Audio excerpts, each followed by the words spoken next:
আসসালামু আলাইকুম গাইস, বরাবরের মতো আরেকটা ভিডিও নিয়ে আমি আপনাদের সাথে চলুন শুরু করা যাক। প্রথমে আমি 5 থেকে 6 পিস ইসা মাছ দিয়ে দিচ্ছি স্লাইস। তারপর দিয়ে দিলাম ব্লেন গার্লিক, মানে রসুন ব্লেন। সুন্দর করে ভেজে নিতে হবে, একসাথে মিক্স করে সুন্দর করে ভেজে নেবেন।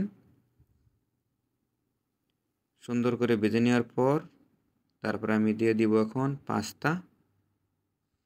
150 গ্রামের মতো পাস্তা দিবেন।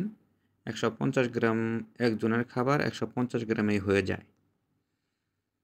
তারপরে আমি দিয়ে দিলাম পরিমাণ মতো চিকেন পাউডার, স্বাদ মতো লবণ। তারপর আমি দিয়ে দিলাম পাইনাট।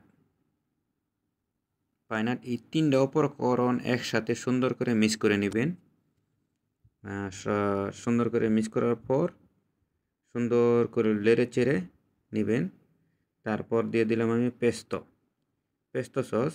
পেস্তো সস কীভাবে বানাইতে হয় আরেকটা ভিডিওতে আপনাদেরকে দেখাই দিব ইনশাল্লাহ। তারপর আমি দিয়ে দিলাম স্বাদ মতো চিলি ফ্লেক্স। যারা স্পাইসি পছন্দ করেন না, ঝাল পছন্দ করেন না, তারা না দিলেও পারেন। তো আমি স্বাদ মতো মরিচ দিয়ে দিছি। এখন দিয়ে দিলাম টমেটো দিলে পাস্তাটা সুন্দর দেখা যায়, স্বাদও বাড়ে। লেড়ে চেড়ে মিক্স করে সুন্দর করে নেব আমার পাস্তাটা অলমোস্ট রেডি। দেখেন আমার পাস্তাটা অলমোস্ট রেডি। আমার পাস্তাটা রেডি। এখন আমি প্লেটে সুন্দরভাবে উঠিয়ে নিব, সুন্দর করে সাজিয়ে নিব। আমার পাস্তাটা অলমোস্ট রেডি। তো সুন্দর করে সাজিয়ে নেব পাস্তাটা।